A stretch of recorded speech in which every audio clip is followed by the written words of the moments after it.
हाँ तो बच्चों चलिए आज हम लोग देखेंगे क्लास 6 का है ना साइंस का पार्ट 1 निकाल लिएगा है ना। भोजन सभी के लिए, फूड फॉर ऑल पार्ट का नाम है ना। इसमें हम लोग कुछ देखते हैं पर बेसिक चीज़ इसमें पढ़ना।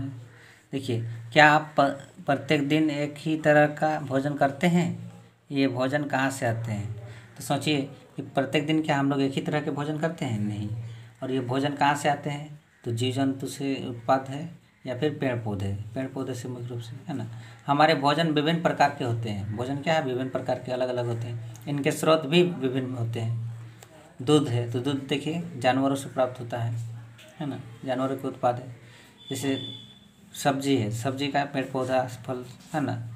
आइए एक क्रियाकलाप के माध्यम से समझने का प्रयास करें। देखिए क्रियाकलाप में दिया हुआ है, निम्नलिखित सारणी अपनी कॉपी में बनाइए और अंकित कीजिए कल पूरे दिन में आप और आपके मित्रों में क्या क्या खाया। तो देखिए आप और आपका मित्र, एक तरफ में मित्र का नाम लिखना है, एक तरफ में क्या क्या खाए वो सब। तो सारणी देखिए बना हुआ है। देखिए चित्र में भी दिया हुआ है अलग अलग विभिन्न प्रकार के खाद्य पदार्थ है ना। अब देखिए खाद्य पदार्थ, हम सब के खाद्य पदार्थ कितने अलग हैं। ये खाद्य पदार्थ किन किन सामग्रियों से बने हैं? आप जानते हैं कि भात बनाने में कच्चे चावल और पानी की आवश्यकता होती है ना। भात बनाने के लिए क्या? कच्चा चावल और पानी की आवश्यकता होती है। वहीं सब्जी बनाने में कच्ची सब्जियां, नमक, मसाला, तेल आदि की आवश्यकता होती है। अब एक क्रियाकलाप करते हैं। देखिए क्रियाकलाप फिर दिया हुआ है, क्रियाकलाप को आप पढ़ लीजिएगा है ना। देखिए एक तरफ खाद्य पदार्थ लिखा हुआ है, एक कच्ची सामग्री है ना। तो दाल बनाने के लिए कच्चा दाल चाहिए, जल चाहिए, नमक चाहिए, हल्दी चाहिए, तेल चाहिए है ना। भात बनाने के लिए क्या चाहिए? कच्चा चावल चाहिए, पानी चाहिए।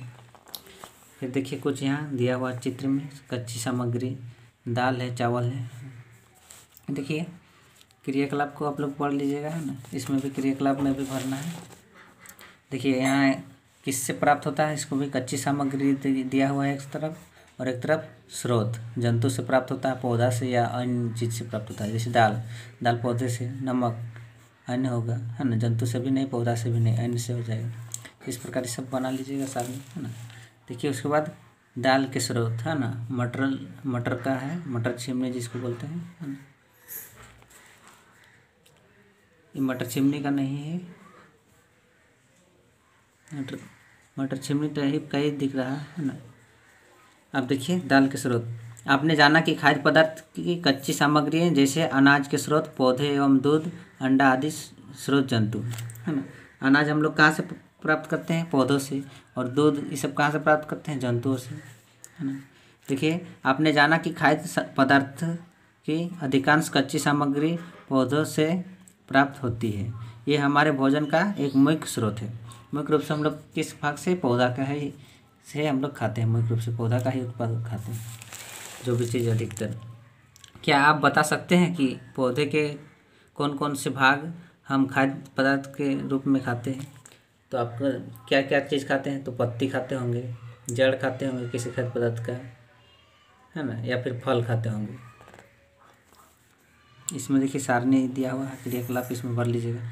तेल क्या? पौधा का नाम सरसों से आता है। पौधा का भाग क्या खाते हैं? बीज, तेल बीज। तो उसी प्रकार से आप सारणी इसको भर लीजिएगा। इसके बाद देखिए पेज नंबर नेक्स्ट निकालिए। देखिए क्या अंकुरित बीज खाना स्वास्थ्य के लिए लाभदायक है? अंकुरित बीज खाना स्वास्थ्य के लिए लाभदायक है? हाँ, इसमें लाभदायक होगा है ना। देखिए चित्र दिया हुआ है। देखिए उसके बाद इसमें दिया हुआ है, क्या आप जानते हैं? शहद का हम भोजन के रूप में उपयोग करते हैं। शहद जिसको मधु बोलते हैं है ना। यह कहाँ से आता है? तो कहाँ से आता है? तो फलों के जो फल का रस से ही आता है ना। मधुमक्खी उसको लाता है। मधुमक्खियों का छाता आपने देखा होगा। मधुमक्खियाँ फूलों की रस जमा करती है और फूलों का रस से ही क्या बनता है? शहद बनता है ना। ये सब वास्तव में मधुमक्खी के पेट में पचकर शहद बनती है, जिसे ये अपने छत्ते में भंडारित कर लेती है। इन्हें छत्तों से हमें शहद प्राप्त होता है ना। इन्हीं छत्तों से क्या हम लोग को शहद प्राप्त होता है। अब देखिए जंतु क्या खाते हैं? ये तो हम लोग हो गया। अब जंतु भी तो कुछ खाता होगा है ना। विभिन्न प्रकार के जंतु का भोजन अलग अलग प्रकार का होता है। कुत्ता, बिल्ली, बकरी पालतू जानवर हैं। क्या आप बता सकते हैं कि ये क्या खाते हैं? तो इसमें ये लोग क्या खाते हैं, कुत्ता रोटी मांस, बिल्ली क्या खाते हैं, दूध मांस रोटी सब, बकरी क्या खाते हैं, पत्ती घास ये सब खाते हैं। अब देखिए अन्य जंतु जैसे कबूतर छिपकली चूहा आदि का भी भोजन क्या है, तो ये सब भी खाता है। कबूतर को हम लोग देखिए उसको बीज देते हैं, चावल हो गया या फिर धान हो गया ये सब। चूहा देखिए चूहा भी क्या खाते हैं, ये सब के बारे में आप लोग जानते ही होंगे। निम्नांकित क्रियाकलाप के माध्यम से देखिए क्रियाकलाप भी दिया हुआ है जानवर को, ये सब आप लोग भर लीजिएगा क्रियाकलाप 5 को, है ना। उसके बाद देखिए आपने जाना कि सभी जंतुओं के भोजन भी विभिन्न प्रकार के होते हैं। अब आप बता सकते हैं कि ऐसे कौन से जंतु हैं जो केवल पौधे व उसके उत्पाद का भोजन के रूप में खाते हैं। ऐसे जंतु शाकाहारी कहलाते हैं, है ना। शाकाहारी जंतु किसको कहते हैं, वैसा जंतु जो केवल पौधे एवं उसके उत्पाद को ही खाते हैं, है ना, उसे हम क्या है शाकाहारी जंतु कहेंगे। जैसे देखिए हिरन दिया हुआ है, हिरन क्या है शाकाहारी, गाय शाकाहारी है, बकरी भी शाकाहारी होती है। ऐसे जंतु जो केवल दूसरे जंतु को भोजन के रूप में खाते हैं मांसाहारी कहलाते हैं। तो इसमें मांसाहारी भी आपको याद रख लेना है। वैसे जंतु जो केवल दूसरे जंतुओं को भोजन के रूप में, जिसको दूसरे का मांस को ही खाता है ना, उसको हम लोग मांसाहारी कहते हैं।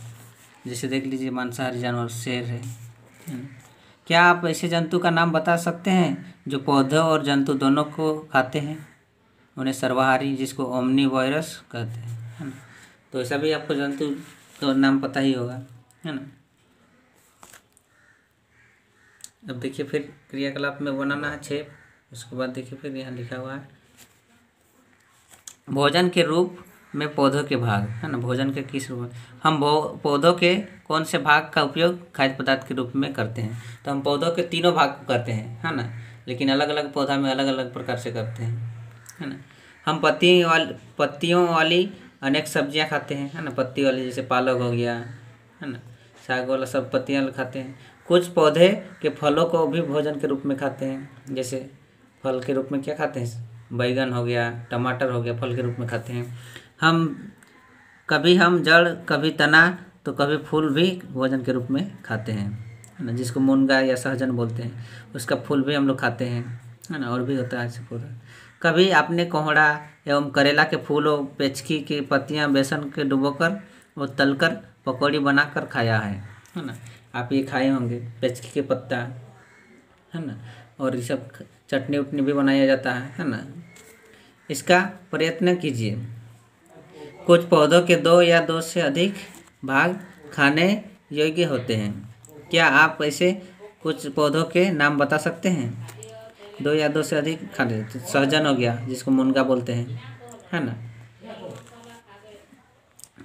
आपने जाना कि भोजन सभी के लिए है। भोजन आदतें एवं आवश्यकताएं सभी के लिए भिन्न भिन्न हो सकती है। आप जैसा भोजन आदत कीजिएगा वैसा ही आपको खाने का मन करेगा, है ना। इस प्रकार के आदत में भी इस आधार पर हमें किसी के साथ भेदभाव नहीं करना चाहिए, है ना। हमें किसी के साथ क्या भेदभाव नहीं करना चाहिए।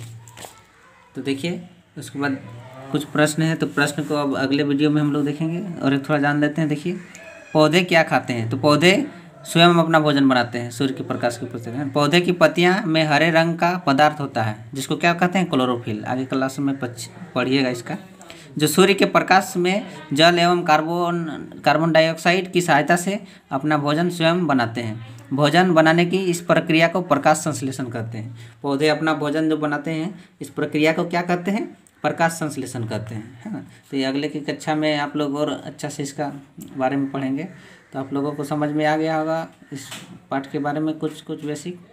थैंक यू बच्चों, जय हिंद, वंदे मातरम।